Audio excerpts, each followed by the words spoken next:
Ishki Delhi, a state-of-the-art multimedia show on a gigantic scale, is an interesting story of a bygone era. It narrates how Delhi was destroyed 7 times and rebuilt. The show starts from the period of Prithvi Raj Chauhan and ends with the launch of Delhi Metro. Don't miss the opportunity to witness this extravagant sound and light show, in the historical backdrop of the Purana Killa, in the beautiful, lush green lawns. It is an unforgettable lifetime experience as history unfolds and you come face to face with the past rulers who loved Delhi from their heart.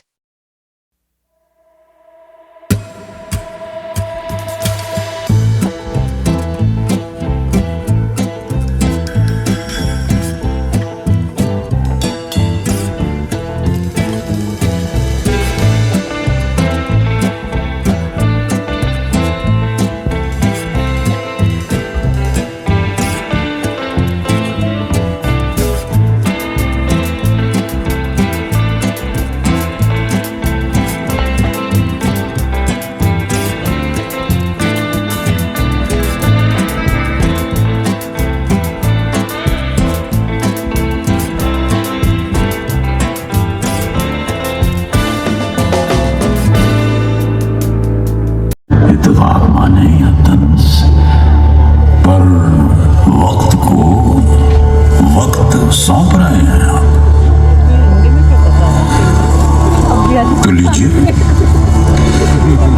तो लीजिए मेरी तरफ से ये 400 साल 400 साल इस किले का।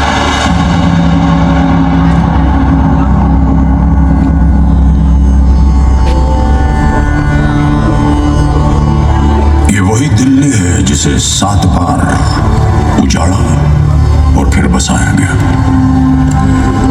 तोमर से लेकर मामलुक और सैयद से लेकर लोदी तक हर वंश ने दिल्ली से ही पूरे हिंदुस्तान पर हुकूमत करी।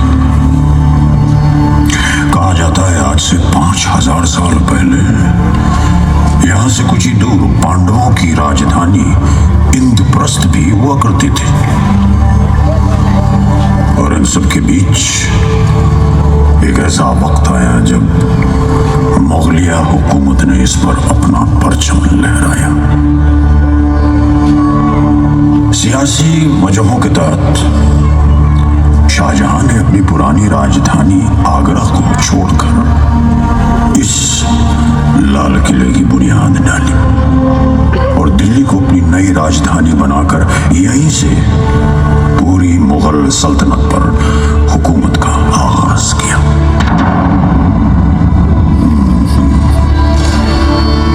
कभी इस लाल किले से गजलों की मिठास, तो कभी शमशीर का जलवा और तोप की गूंज। कभी यहां से पूरे हिंदुस्तान पर राज हुआ, तो कभी उसी हिंदुस्तान के देशभक्तों पर मुकदमा। न जाने कितनी दफा इसे लूटा गया, इस पर खौफनाक हमले हुए। न जाने क्या क्या देखा है इन दीवारों में। छोटा सा गार्ड हूँ, इसकी जानकारी नहीं है। पर ये लाल किला ही तो है जिसने मुझे यानी कि वक्त को ये सब सहने के बावजूद मात दे दी। न सिर्फ पिछले 400 साल से ये यहाँ बेबाक और निडर खड़ा है, बल्कि आज भी हिंदुस्तान का बुलंद निशान है।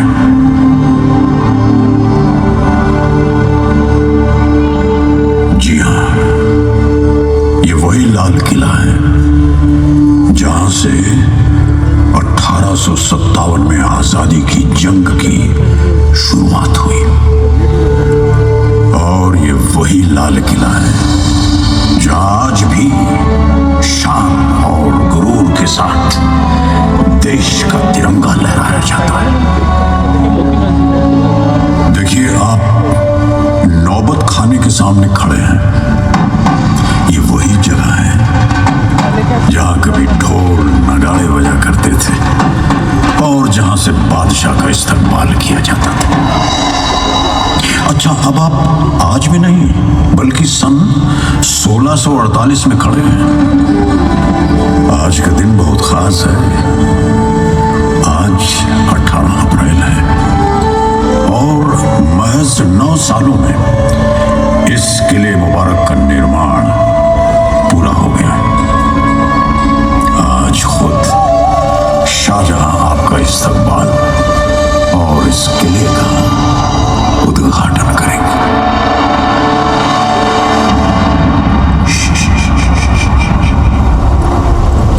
अपनी नजरें जरा नीचे कर लें।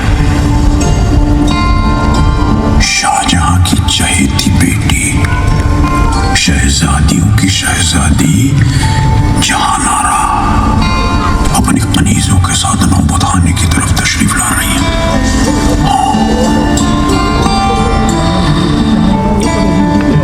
17 साल की यह शहजादी हिंदुस्तान की बादशाह बेगम भी है। हालांकि बादशाह की 3 बेगमें हैं और वह सुनते केवल अपनी सबसे प्यारी बेटी जहानारा की ही है।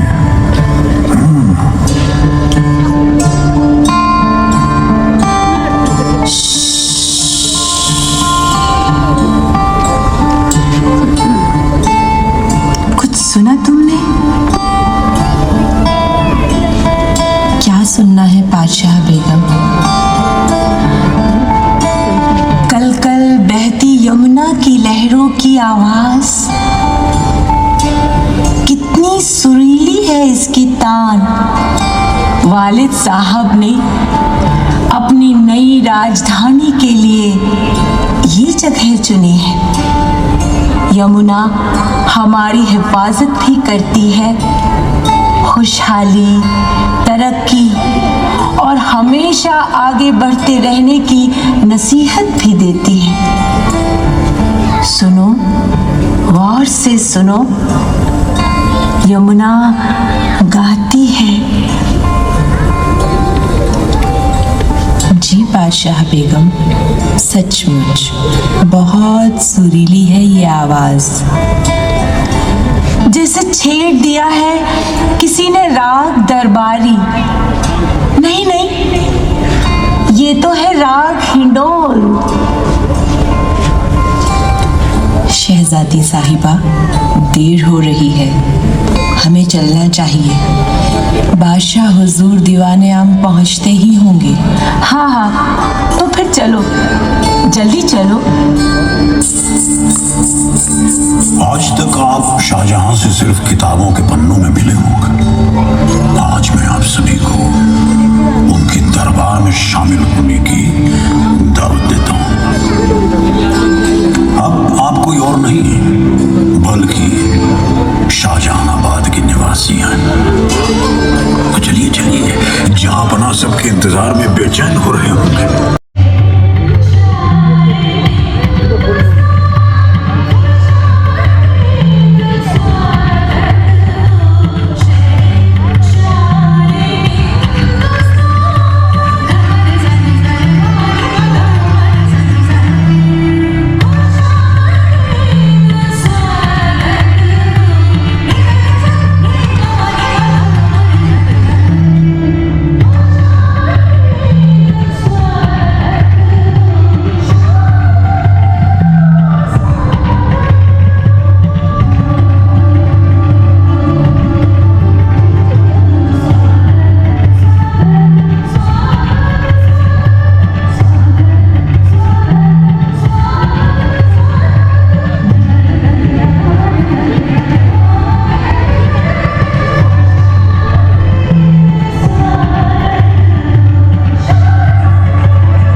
ये सभी आने वाले हर दिन में हर शख्स को आपकी शान और शौकत की याद दिलाएंगे। शहंशाह सलामत रहे, मुबारक हो ये लाल किला।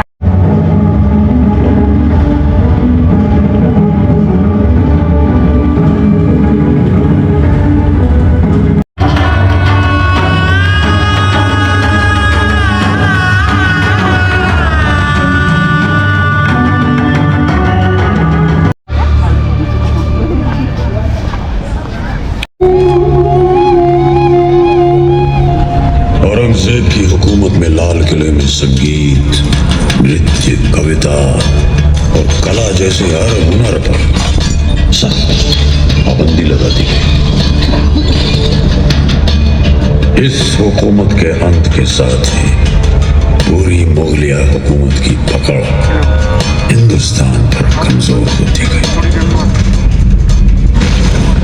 दक्षिण में मराठे, पंजाब में सिख, असम में बंग और न जाने कितनी जगहों पर अलग अलग बाज ताकतें खड़ी होने लगी। सबकी नजर अब मुगलिया हुकूमत के शाही तख्त पर थी। जहां एक तरफ खतरा फिर दिल्ली की सरहदों पे दस्तक देने लगा था, रंगीला ने उसे अपनी पगड़ी की वटों में जो छुपा कर रखा था। किसी को नहीं मालूम था कि वह कीमती हीरा किसके पास है। सिर्फ एक नूरबाई ही थी जिससे रंगीला का ये राज छुप नहीं पाया था। बदकिस्मती से नूरबाई का रंगीला के अलावा एक और यार था, नादिर शाह, और उसने ये राज नादिर को बता दिया। अब नादिर की नजर कोहिनूर पर थी। उसने मोहम्मद शाह को आगरा बुलवाया।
पगड़ी बदलने के रिवाज के बहाने हीरे को हासिल कर लिया।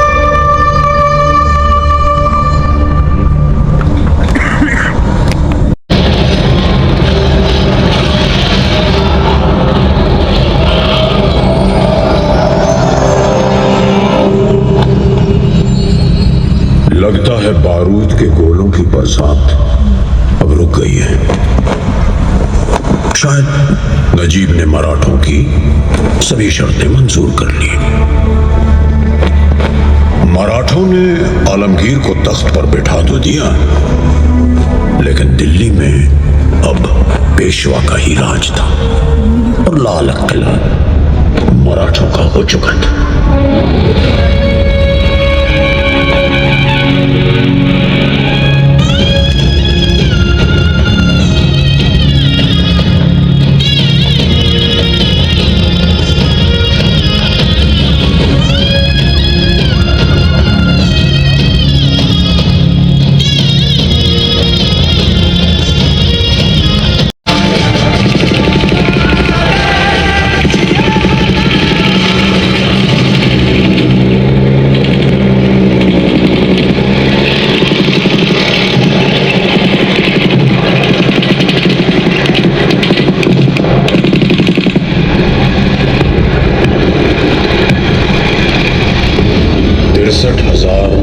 आजाद हिंद फौज के सिपाहियों में प्रणमाम्यहम् भारतं प्रणमाम्यहम्